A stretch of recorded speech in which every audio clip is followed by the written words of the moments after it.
Hello प्यारे बच्चों, नमस्ते सभी को। आज हम आपके लिए लेकर आए हैं 8वीं कक्षा की इंग्लिश विषय की पोयम द स्कूल बॉय। इस सेशन में हम इस पोयम की समरी को पढ़ेंगे और साथ ही साथ इसके कुछ इम्पोर्टेंट पॉइंट्स को जानेंगे और याद भी करेंगे। तो चलिए शुरू करते हैं इस सेशन को। जैसा कि आप समझ पा रहे होंगे, पोयम का नाम है द स्कूल बॉय, यानी कि स्कूल में पढ़ने वाला एक बच्चा। तो ये कुछ ना कुछ जैसा कि आप लोगों का जीवन है, आप लोगों की जो थिंकिंग प्रोसेस है, उसी से मिलती जुलती ये पोयम है।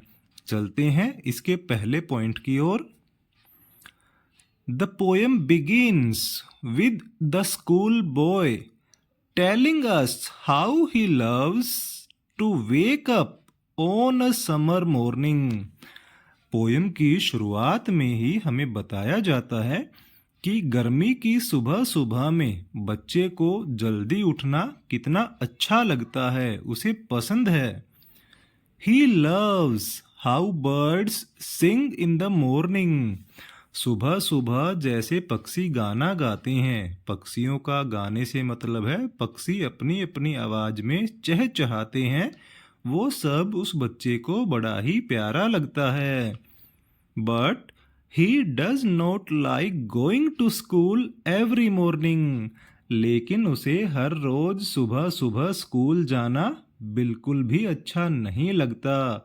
आ गई ना वही बात जो आप लोगों को भी लगती है कि हर रोज सुबह उठ के स्कूल ही क्यों जाना होता है। He does not like how children in school are always under constant surveillance of the teachers। School में जब बच्चा जाता है तो पूरे दिन उसके ऊपर अध्यापकों की अध्यापिकाओं की नज़र रहती है, तो ये भी बच्चे को पसंद नहीं है। इस लाइन में आप देखोगे एक वर्ड आया है कांस्टेंट। कांस्टेंट का मीनिंग होता है कॉन्टिन्यूअस, लगातार। उसके नेक्स्ट वर्ड है सर्वेलांस। सर्वेलांस का मीनिंग होता है नज़र के सामने रहना, निगरानी में रहना। जैसे आप हमेशा कैमरे की निगरानी में रहते हो, यानी कि अध्यापक आपको लगातार मॉनिटर करते रहते हैं, देखते रहते हैं। ये सब बच्चे को अच्छा नहीं लगता है। देखो कैसे वो उदास मूड में बैठा है। जब आपको स्कूल आकर के कोई चीज़ अच्छी नहीं लगेगी, आपको अपने स्कूल का, अपनी क्लासरूम का माहौल अच्छा नहीं लगेगा, तो आपका पढ़ने में मन भी नहीं लगता। ऐसा ही कुछ हो रहा है उस बच्चे के साथ भी। वो कहाँ खोया हुआ है, क्यों मन नहीं लग रहा उसका अपने स्कूल में। चलो आगे पढ़ते हैं इसके बारे में। The children spend their day in sighing and dismay।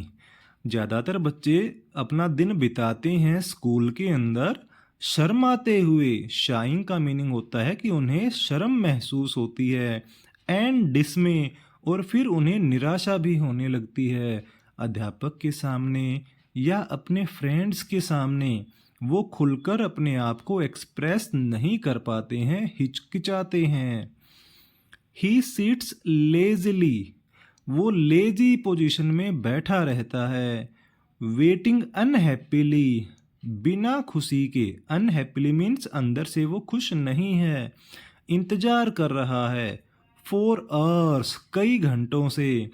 For school to and, कि स्कूल का टाइम कब खत्म होगा, कब उसे स्कूल से छुट्टी होकर बाहर जाने को मिलेगा। He is unable to take pleasure in the knowledge the book has to offer। अब वो इतना उदास मूड में बैठेगा तो क्या उसे किताबों से जो नॉलेज मिल सकती है, क्या वो उसे अच्छी लगेगी? बिल्कुल भी नहीं। ऐसा ही उसके साथ हो रहा है, क्योंकि वो अंदर से उदास, निराश, लेजी मूड में है। इसीलिए किताबों से मिलने वाली नॉलेज भी उसको अच्छी नहीं लगती, उसे उसमें खुशी नहीं मिलती। प्लेजर का मीनिंग होता है इंजॉय, खुशी, happiness. He thinks that the education system is dull. उसे लगता है कि जो हमारा एजुकेशन सिस्टम है वो डल है। डल का मतलब है कि उसे बिल्कुल भी मज़ा नहीं आ रहा, उसका इंटरेस्ट ही नहीं बन पा रहा इसमें। रिपीटेटिव कि यहाँ पर सारी चीज़ें दोहराई जाती हैं, बार बार रिपीट होने लग जाती हैं। एंड हैज़ मैनी लिमिटेशंस, और यहाँ पर हर चीज़ों का एक सीमित दायरा बना हुआ है कि आप इसी लिमिट तक, इस सीमा तक ही कोई काम कर सकते हो। इन तीनों कारणों से उसका एजुकेशन सिस्टम में, पढ़ाई में बिल्कुल भी मन नहीं लग रहा। वो तो ऐसा हो रखा है कि बस उसे मौका मिले और वो स्कूल से भाग जाए। एक बार सोच के देखो, क्या आपको भी ऐसा महसूस होता है कभी कभी स्कूल में कि बस स्कूल की टाइमिंग ख़त्म हो जाए और मैं यहाँ से रफू चक्कर हो जाऊँ स्कूल में से बस। He compare himself with a caged bird. वो अपनी तुलना करता है एक पिंजरे में बंद पक्षी के साथ में। He says that just like a bird can't be happy and joyful in a cage, similarly, a child cannot be happy in a restrictive environment. उसे क्या लग रहा है कि जैसे एक पक्षी को पिंजरे में बंद कर दिया जाए तो वो खुश नहीं रहेगा, उसे मज़ा नहीं आएगा। उसी तरीके से एक बच्चे को भी अगर रिस्ट्रिक्टिव इन्वायरमेंट यानी कि एक प्रतिबंधित वातावरण में रखा जाए, प्रतिबंधित का मतलब है कि उसकी हर एक्टिविटी को मॉनिटर करके धीरे धीरे रोका जाए कि तुम ये नहीं करोगे, तुम वो नहीं करोगे, तो उस बच्चे का भी ऐसे माहौल में बिल्कुल मन नहीं लगेगा, वो भी खुश नहीं होगा। He mentions that if the birds are nipped, अगर birds का मीनिंग होता है फूल की कलियां, फ्लावर की जो अर्ली स्टेज होती है, अगर उसी स्टेज पर उसको तोड़ दिया जाए या नष्ट कर दिया जाए, and flowers are blown away in the spring season, या फिर वसंत ऋतु में ही फूलों को तोड़ दिया जाए, they would bear no fruits when summer arrives, तो जब गर्मी का मौसम आएगा, गर्म ऋतु आएगी, तो वो जो फूल आपने तोड़ दिए पहले ही, अब वो फल में कन्वर्ट कैसे होंगे। यानी कि आप अगर फल लेना चाहते हो तो आपको कली और फूल दोनों को संजोना पड़ेगा, उनको विकसित होने देना पड़ेगा, तभी तो वो फल में, फ्रूट में कन्वर्ट होंगे। ऐसा ही वो कह रहा है कि बच्चे के साथ होता है। अगर बच्चे को अर्ली स्टेज में ही आप दबा दोगे, उसे खुले में इन्वायरमेंट में रहने नहीं दोगे, तो वो भी ठीक से विकास नहीं कर पाएगा। देखो, कहाँ तो वो जब स्कूल में बैठा था कितना उदास था, निराशा में डूबा हुआ था, मन में नेगेटिविटी भरी हुई थी, और जैसे ही वो स्कूल से बाहर निकलता है वो कितना खुश हो जाता है, उसके विचार बदल जाते हैं और नेगेटिविटी से निकलकर वो बिल्कुल पॉजिटिव ओपन एनवायरनमेंट में आ जाता है। लास्ट पॉइंट है जो कि बड़ा इम्पोर्टेंट है।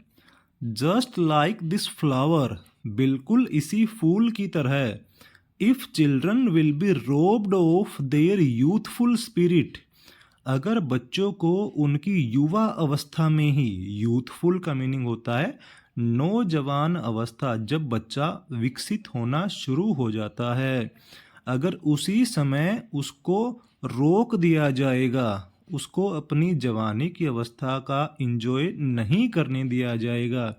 रोब्ड ऑफ का मीनिंग वैसे तो होता है किसी चीज़ को लूट लेना, अगर बच्चे को उसकी जवानी की अवस्था में ही लूट लिया जाए, when they are at this stage of development, जब वे बिल्कुल विकास की अवस्था पर होते हैं।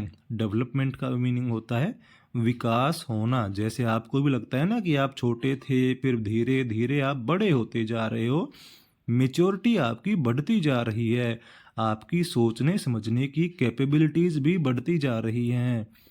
It will only leave them in sorrow and डिसमे, तो ऐसा करने से बच्चा केवल और केवल दुख और निराशा का शिकार हो जाएगा। वो अपना विकास ठीक से नहीं कर पाएगा। इसीलिए पोएट हमें ये सिखाने की कोशिश कर रहा है कि बच्चों को भी अपनी फ्रीडम मिलनी चाहिए। अपनी एज के अकॉर्डिंग, अपने टाइम के अकॉर्डिंग उन्हें भी फ्री इन्वायरमेंट में अपनी एज के मज़े लेने के लिए छोड़ देना चाहिए। उनके ऊपर हमेशा नज़र रखना भी अच्छा नहीं होता है। तो प्यारे बच्चों, ये थी इस पोएम की समरी। आई होप कि आप सबको अच्छे से समझ आई होगी। अगर आपने नोट डाउन नहीं किया है तो आप इसके मेन पॉइंट्स को नोट डाउन कर सकते हो। साथ ही साथ चैनल से आपको जुड़ना है, सब्सक्राइब करना है। Thank you.